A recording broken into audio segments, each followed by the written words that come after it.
Setiap hari, di Indonesia menghasilkan lebih dari 30 juta ton sampah dan 60%-nya adalah sampah organik.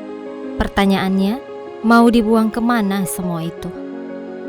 Sampah organik merupakan jenis sampah yang berasal dari sisa makhluk hidup, seperti sisa makanan, sayuran, buah-buahan, daun kering, dan limbah dapur lainnya.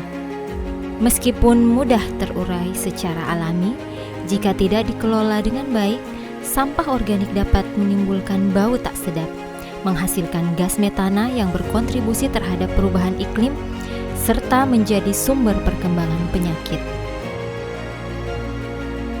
Pengolahan sampah organik yang tepat bukan hanya membantu menjaga kebersihan lingkungan, tetapi juga mengubah limbah menjadi sumber daya yang bermanfaat. Salah satu caranya adalah budidaya maggot atau larva black soldier fly yang mampu mengurai sampah organik dengan cepat sekaligus menghasilkan pakan bernilai ekonomi.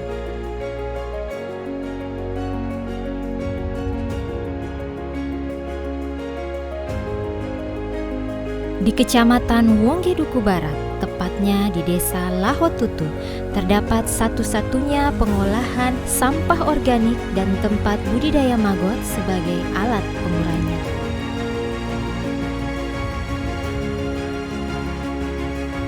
Di episode kali ini kita akan melihat bagaimana proses pengolahan sampah dan budidaya maggot tersebut.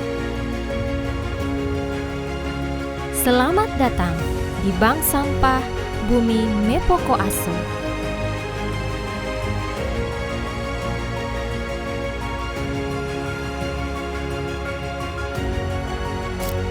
Assalamualaikum warahmatullahi wabarakatuh dan selamat pagi pemirsa Onggano Podcast dimanapun Anda berada. Senang sekali rasanya hari ini saya Esti Mastasia kembali hadir menemani Anda di Onggano Podcast. Hari ini kita jalan-jalan lagi di salah satu kecamatan di Kabupaten Konawe, yaitu di Kecamatan Wonggeduku Barat, tepatnya di Desa Lahotutu. Ada apa di sini? Hari ini kita akan jalan-jalan, kita akan bercerita dan berbagi edukasi tentang pengolahan sampah organik dan budidaya maggot. Apa yang terlintas di dalam pikiran Anda kalau saya sebut maggot? Kalau saya taunya maggot itu larva atau ulat atau apa ya, sesuatu yang menggelikan. Tapi ternyata di balik makhluk kecil itu tersimpan banyak sekali manfaat untuk masyarakat di sekitar. Hari ini hadir bersama kita Pak Aswan. Ya. Halo Pak Aswan. Halo. Beliau adalah pendiri atau apa disebutnya CEO. CEO-nya ini apa namanya nih Pak? CEO Bank Sampah Bumi Mepoko Aso. Bank Sampah Bumi Mepoko Aso. Pertama-tama saya ucapkan terima kasih Pak telah bersedia menerima kehadiran kami di sini. Sudah siap kita berbagi cerita Pak hari ini? Sudah siap. Oke, bagaimana kabarnya Pak? Alhamdulillah baik. Oke. Pertama-tama mungkin bisa diceritakan sedikit Pak tentang diri Anda. Oke, makasih. Kenalan dulu. Ya. Perkenalkan, nama saya Aswan. Saya pendiri Bank Sampah Bumi Mepoko Aso, sekaligus juga ketua TPS 3R Bumi Mepoko Aso dan juga ketua Koperasi Bumi Maggot Mandiri. Tentu pertama saya ucapkan terima kasih kepada teman-teman dari Keminpo Kabupaten Konawe, khususnya juga hostnya.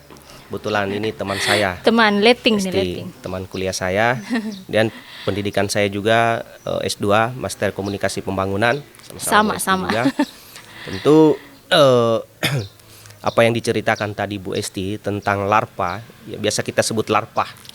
Ya, larva maggot ini memang unik, bisa dikatakan unik karena selama ini maggot ini belum banyak dikenal oleh orang. Seperti apa maggot ini? Masih asing ke telinga warga. Tapi sedikit saya ceritakan bahwa larva maggot ini adalah mesin pengurai alam. Jadi seperti apa yang saya katakan mesin pengurai alam, dia bisa mengurai sampah sampai bertonton banyaknya. Kemudian maggot juga ini adalah pakan alternatif untuk ternak seperti ikan dan unggas dan ayam, seperti apa yang saya lakukan sampai hari ini. tentu kita harapkan juga maggot ini bisa berkembang ke warga yang lain juga, seperti itu. Jadi memang maggot ini ulat? Ya, biasa kami sebut juga larva. Kalau Ulet-ulet ulat gitu. terlalu menggelikan kalau ulat. Larva biasa kita Larva sebut. sebenarnya. Jadi dia ini berasal dari lalat. Dari lalat BSF. BSF Ya, kan? BSF ini Black Soldier Fly atau lalat Soldier. tentara hitam biasa Lalat disebut. tentara Ya. hitam. Oke. Kemudian ini apa tahapan dalam budidaya maggot? Ya, tentu pertama sebenarnya niatnya dulu, karena Semua berawal dari niat. niatnya dulu, karena tidak semua orang juga yang bisa melakukan budidaya maggot ini. Karena bicara ulat, bicara larva, tentu orang ini merasa jijik, Ya, merasa geli lah. geli lah. Apalagi kalau perempuan kan merasa geli. Tentu niatnya dulu seperti apa niatnya, karena masyarakat seperti sampai hari ini, alhamdulillah masyarakat juga sudah banyak juga yang belajar ke sini tentang apa manfaatnya maggot ini. Tentu saya juga sudah menjelaskan manfaat dari maggot ini. Nah, manfaat dari maggot ini kan seperti tadi yang saya katakan, sebagai pakan alternatif unggas dan ikan. Kemudian maggot juga ini bisa mengurai sampah, Mengurai sampah. sampah organik yang Sampah ada. organik. Iya. Terus jadi itu ya, dari lalat ya? Dari Iya, lalat. Oke. Indukannya dari lalat. Indukannya biasanya. dari lalat. Kemudian bagaimana memilih media atau pakan yang tepat untuk maggot? Nah, memilih media atau pakan untuk maggot memang juga harus kita harus kita tahu pakan apa yang cocok untuk maggot. Tidak semua juga sampah-sampah yang kita kasih ke maggot itu suka maggot. Artinya seperti apa yang kami lakukan di sini, memang maggot-maggot kami ini banyak kami berikan itu sampah-sampah buah, sayur, Sampah makanan. ya sampah makanan. Karena makanan pakan yang kita kasih ke maggot itu berpengaruh pada nutrisi maggot itu sendiri. Iya. Nah, sangat berpengaruh. Gitu. Terus katanya maggot juga bisa jadi pupuk ya? Bukan maggotnya, tetapi sisa hasil reduksi yang direduksi sampah-sampah organik yang direduksi oleh maggot, itulah yang kita jadikan pupuk. Kemudian ada cangkang dari pupa yang menjadi lada, itu juga bisa kita jadikan pupuk. Dan memang ini unsur haranya sangat tinggi, sangat baik untuk tanaman. Kan dia maggot, pupa, terus dia jadi lalat. Ya, itu siklus hidupnya ini. Siklusnya begitu. Ya, Dia berapa hari siklusnya? Siklus hidupnya ini 42 hari. 42 Lalat, hari. Ya, 42 hari. Pertama memang dari telur. Dari telur ini kita ambil dari indukan lalat BSF-nya, kemudian kita tetaskan selama 3 hari. Jadi kita simpan telur ini di media penetasan. 3 hari itu telur itu menetas, langsung menetas menjadi baby maggot. Baby maggot. Ya, namanya baby maggot. Baby maggot itu sampai usia 5 hari. Ya, kita sebut itu baby maggot. Baby maggot. Nah, pakan yang kita kasih itu tidak langsung kita kasih pakan yang keras atau sayur atau buah, tidak boleh. Jadi yang membusuk. Ya, kita kasih pakan-pakan yang sudah difermentasi seperti ampas tahu, kemudian bekatul atau dedak yang kita sudah fermentasi. Nah, yang sampah-sampah yang lembe lah. Yang Jadi sudah memang menjadi makanannya bubur. juga Ya, ini makanannya pilihan. memang harus diatur dan dipilih. Nah, setelah usia 8 hari sampai 13 hari itu baru kita kasih pakan-pakan yang berserat. Seperti sisa nasi, sayur, buah. Nah, sampai usia 21 hari masa pemanenan. Nah, maggot ini ada batas waktu untuk dipanen sampai 21 hari. Dari 0 hari sampai 21 hari baru bisa kita panen. Nah, lewat dari 21 hari itu akan menjadi prapupa, menjadi pupa, kemudian menjadi lalat. Iya. Ketika sudah menjadi pupa, nutrisinya itu sudah turun. Sudah tidak cocok lagi kita kasih pakan untuk unggas dengan ikan. Setelah jadi pupa, itu langsung kita pindahkan ke kandang. Ke kandang penetasan. Kandang penetasan itu, jadi dari pupa itu dia akan menjadi lalat. Nah, setelah kita kasih pindah pupanya ini, maggotnya ini yang sudah menghitam, kita kasih pindah di kandang. 5 hari itu dia akan menjadi lalat. Setelah menjadi lalat, jantan itu melakukan perkawinan dengan betina. Nah, setelah kawin jantan dengan betina, jantan ini langsung mati. Dia mati. Nah, jantan mati, sama maggot. Dia mati. Nah, setelah 3 hari betina ini bertelur di tatakan kayu yang kita sudah siapkan di media aroma yang kita sudah siapkan. Jadi itu sudah diatur sedemikian diatur rupa. nih.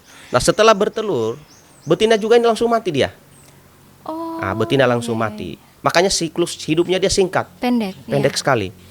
Nah setelah bertelur 3 hari telur itu harus kita panen. Karena masa penetasan telur ini cepat dia. Cepat jadi maggot lagi. Jadi siklusnya 42 hari. Cepat sekali. Cepat sekali. Nah, kemudian yang mempengaruhi keberhasilan budidaya maggot salah satunya apa? Pertama memang kandangnya harus kita siapkan. Bioponnya ini harus nyaman. Nah, pertama untuk larva maggot ini tidak boleh kena dia sinar matahari langsung. Dia harus berada di tempat yang dingin, lembab. Nah, kemudian ukuran kandang bioponnya ini harus kita atur. Seumpama contoh, ukuran biopon 2x1, tebaran telur itu kisaran 20 gram. Telur 20 gram itu dia akan menghasilkan maggot dewasa itu 30 sampai 45 kilogram maggot dewasa. Banyak. Makanya bioponnya itu tidak harus terukur, harus diukur 2x1. Itu sudah tebar padat itu. Kenapa? Supaya besar magotnya, bobot tubuhnya ini bisa rata. Jangan dia berhimpit, jangan dia berebut makanan.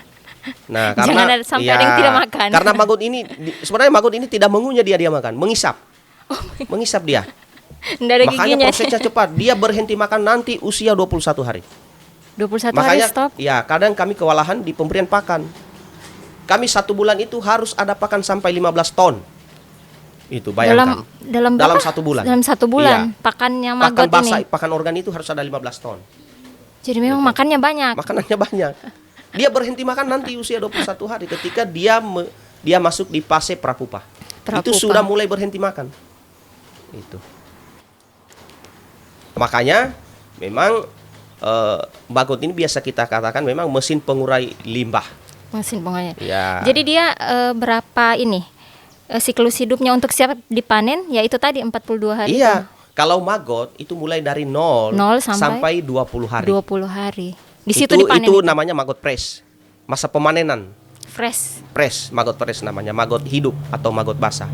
Sampai 20 hari, 1 sampai 20 hari. Terus kalau menjaga kebersihan ini tempat budidayanya aroma seperti mungkin apa? Baunya kan. Nah, cara pemberian pakan ke maggot itu harus kita ukur, harus kita timbang juga. Contoh, 10 kg maggot dewasa itu kita hanya kasih dalam 1 hari itu 15 kilo pakan. Karena kenapa? Makanan itu jangan mengendap. Harus habis dalam 1 hari 1 malam itu. Supaya pakan yang kita kasih itu jangan bau. Dia langsung kasih habis 1 harinya. Jadi harus habis. Makanya ini harus ditimbang dia. Sudah ada ukurannya. Sudah ada ukurannya. Nah itu. Oke. Terus ini yang ingin saya tanyakan, bagaimana efektivitas maggot dalam mengolah sampah organik? Ya memang maggot ini dalam satu larva maggot ini dia bisa makan sampah itu 5 kali dari berat badannya. Bayangkan. Jadi dia tidak berhenti makan sampai di usia 20 hari itu yang saya bilang tadi. Makanya kami butuh pakan ini memang sampai 15 ton per bulan. Apalagi sekarang ini sampah-sampah dapur MBG kami kontrak semua. Nah, itu banyak dari sampah-sampah MBG. dapur MBG memang arahannya dari Pak Bupati, Pak Sekda melalui saya, melalui DLH, memang ini semua dapur MBG harus kerjasama dengan TPS 3R kami. Artinya supaya sampah-sampah mereka itu sampahnya, limbahnya ke sini, sampah organik. Iya, sampah organik ini bukan saja maggot kami kasih, kami buat juga pupuk kompos. Sebentar dicek di lapangan. Pupuk kompos kami buat. Ya, nanti sebentar kita jalan-jalan ke belakang, boleh ya? Boleh. Lihat-lihat. Oke, kemudian apa lagi yang ingin saya tanyakan? Jadi kalau pemberian makanan itu yang seperti tadi Anda bilang harus yang apa tadi Kak? Yang lembe-lembe. Yang lembe untuk baby maggot usia sampai 5 hari. Nah, pakan yang kita kasih ke maggot itu kami sortir dulu. Kami giling, kami cincang, kebetulan ada mesin baru kami kasih. Yang lain itu kami fermentasi. Kami simpan di wadah drum. Itu nanti disitulah kami ambil lagi. Ada lagi prosesnya, jadi tidak mentah-mentah dikasih seperti itu. Oke, kalau kita masuk di pembahasan bisnis. Ya. Oke, bagaimana prospek usaha bisnis ini maggot saat ini? Ya, kebetulan maggot ini mulai diminati oleh warga, utamanya peternak ayam, peternak ikan, pembudidaya ikan. Nah, memang seperti apa yang saya sampaikan, sebenarnya bukan sebenarnya benang merahnya bukan maggot ini yang harus kita jual sebenarnya. Iya, saya kira tadi begitu. Ya, Saya kira maggot yang dijual. Ya, banyak orang yang salah persepsi, makanya banyak teman-teman yang gulung tikar ini. Tidak cukup 2 bulan, 3 bulan langsung gulung tikar. Karena mereka berharap bahwa mereka budidaya magotnya yang mereka jual. Sebenarnya bukan itu. Oh, bukan magotnya Nah, yang dijual. kenapa saya pelihara maggot di bank sampah induk ini? Maggot ini harus ada pendampingnya seperti ayam. Kita ternak ayam, harus kita budidaya ikan. Nah, makanya ikan inilah yang kita kasih makan maggot. Ayam inilah yang kita kasih makan maggot. Namanya pakan alternatif.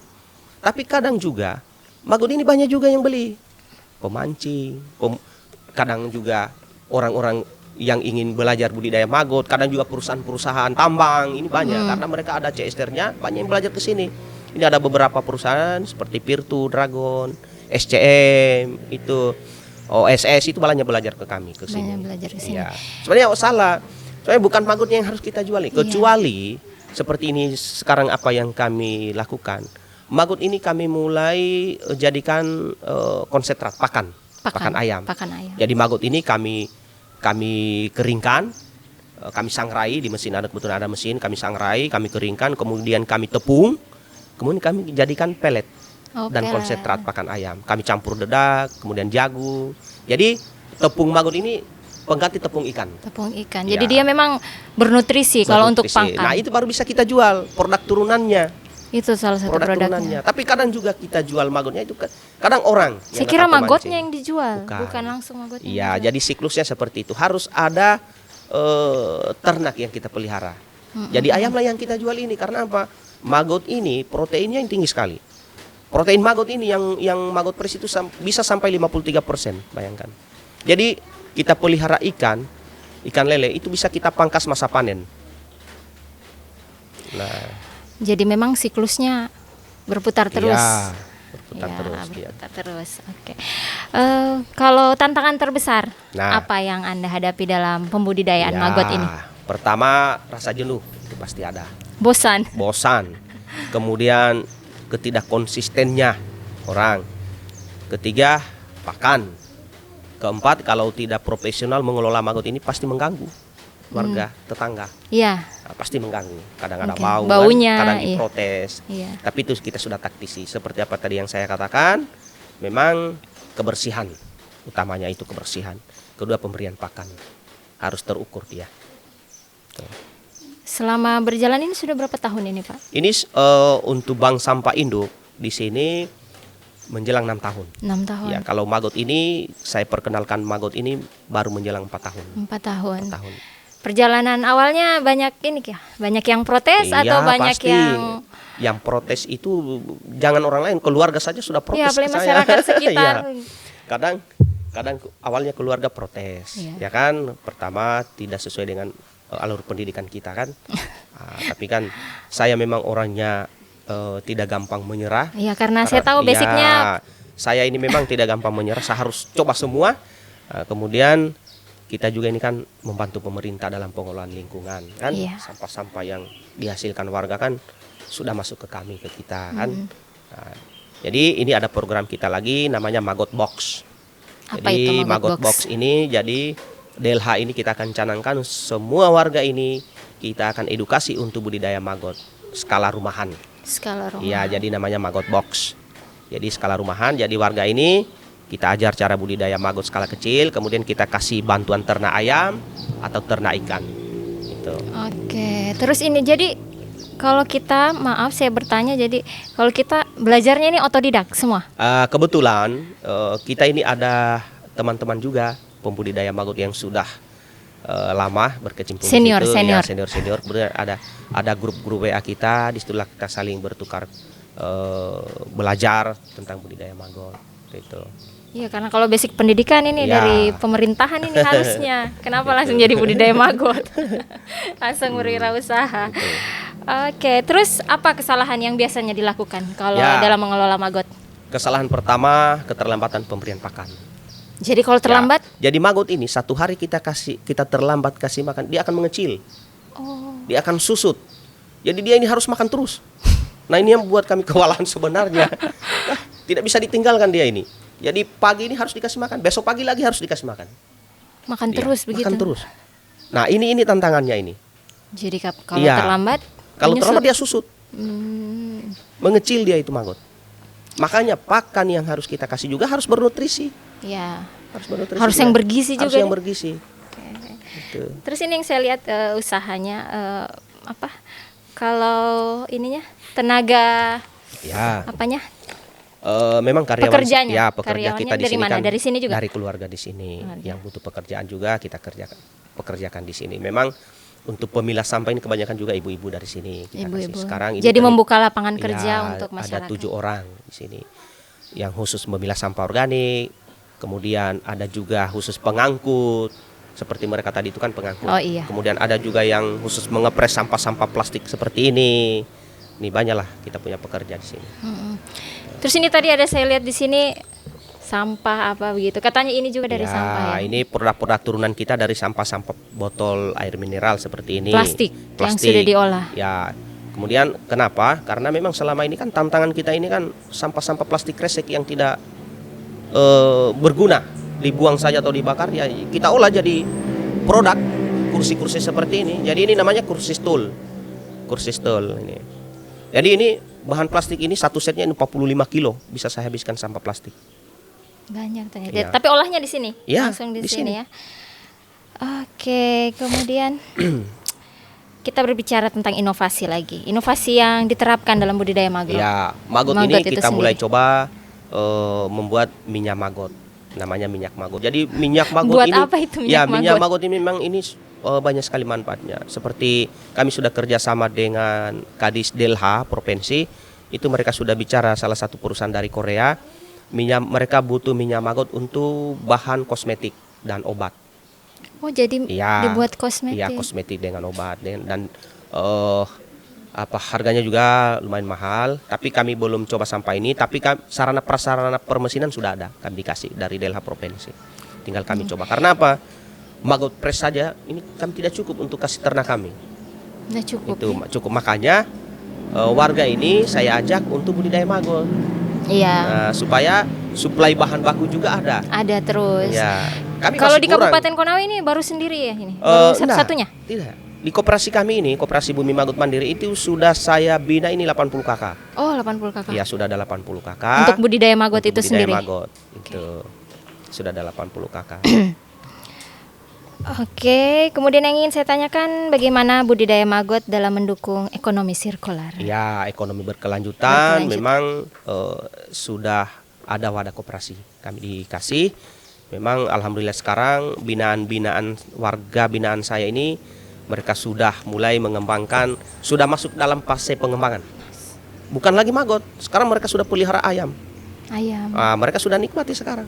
ikan juga. Iya, ikan. Jadi sudah masuk dalam fase pengembangan, tahap pengembangan.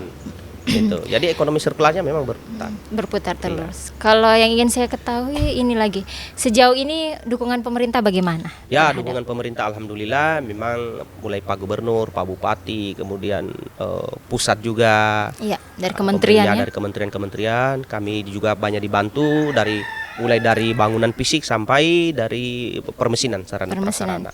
Kemudian saya ucapkan juga banyak terima kasih kepada Wakil Ketua Komisi 5 Pak Ridwan Bae karena ini semua adalah aspirasinya beliau. Aspirasinya. Ya, Jadi ini aspirasinya beliau. bantuan ya. Bantuan semua dari Pak Ridwan Bae ini. Pak Gubernur juga kemarin kami dibantu lewat koperasi itu ada dana hibah 100 juta. Kami dibantu lewat koperasi kami. Tuh. Pak Bupati juga, Iya. Pak Yusran. Kalau pemerintah ini daerah sendiri? Kebetulan teman saya juga, Pak Sekda juga, beliau bantu kami rumah pembuatan pakan. Rumah pembuatan Ya, dengan pakan. mesin-mesinnya juga, Jadi- motor-motor PR-nya juga. Ya, jadi sejauh ini pemerintah sangat mendukung ya. Sangat mendukung. Oke, kemudian apa saran Bapak untuk masyarakat yang ingin Ya. mulai membudidayakan maggot? Ya, saya Mungkin ingin ada yang ingin disampaikan. ya masyarakat supaya datanglah belajar budidaya maggot di sini karena ini adalah salah satu lingkaran ketahanan pangan. Iya. Dari ini ada kaitannya dengan ketahanan pangan. Artinya kita pelihara maggot, maggot ini bisa kita kasih ternak kita, ayam, ikan, kemudian sampah juga bisa tertangani. Nah, saya artinya masyarakat tidak usah minder, malu. Kadang-kala ini kan masyarakat kita ini kadang malu, minder kan, Iya. mengolah sampah seperti ini. Untuk memulainya juga Ya, mungkin kayak dari memulainya, mana? ya. Jangan malu, minder. Pokoknya segala sesuatu itu butuh proses. Artinya siapa yang memulai kerja, dia yang akan petik hasilnya. Nah, intinya saya tekankan ke warga, sayangi alam, maka alam akan menyayangi kita. Jaga alam, maka alam akan menjaga kita. Mustahil kalau kita tidak jaga alam, alam akan memberikan kita yang terbaik. Mustahil itu. Nah, seperti itu. Oke, kemudian penutup, apa harapan Bapak untuk kepada pemerintah Kabupaten Konawe? Mungkin disampaikan di kamera ini. Saya sampaikan kepada pemerintah, pesannya atau kesannya. Selama ini kan pemerintah sudah banyak membantu kami di TPS 3 Bumi Mepokoaso dan Bank Sampah Bumi Mepokoaso. Nah, saya harap khususnya pemerintah Kabupaten Konawe, Pak Bupati Pak Yusran untuk segera menerbitkan regulasi tentang pengelolaan sampah. Nah, ini yang saya tunggu. Secara resmi regulasi itu untuk menguatkan kami. Kemudian untuk membangkitkan juga aturan yang selama ini kan ngambang. Yang mana regulasi tentang sampah, pengelolaan sampah di Konawe. Nah, ini yang saya tunggu. Nah, mudah-mudahan Pak Bupati ini merespon ini supaya cepat mengeluarkan regulasi ini. Utamanya juga tentang pembentukan bank sampah unit di tiap kecamatan. Ini harus ada regulasinya. Kami juga ini bank sampah induk tidak bisa serta-merta masuk membuat mendirikan bank sampah unit ini ketika tidak ada regulasi yang kami pegang dari pemerintah daerah. Kita harus punya dasar. Ya, harus ada dasar regulasi, aturan. Ya, seperti itu. Oke, jadi sebenarnya maggot ini sangat bermanfaat tentunya untuk lingkungan. Ya, kalau kayak kita lihat maggot ini hanya ulat tapi ternyata dia punya manfaat yang besar. Oke, mungkin sebentar bisa kita jalan-jalan keliling-keliling sama tim Onggano Podcast. Silakan. Mungkin kalau untuk bincang-bincang kita kali ini cukup sampai di sini. Saya ucapkan terima kasih banyak untuk waktunya, untuk edukasinya kepada kami semua. Terima kasih, semoga usahanya selalu lancar. Amin. Dan tentunya dapat dukungan dari pemerintah.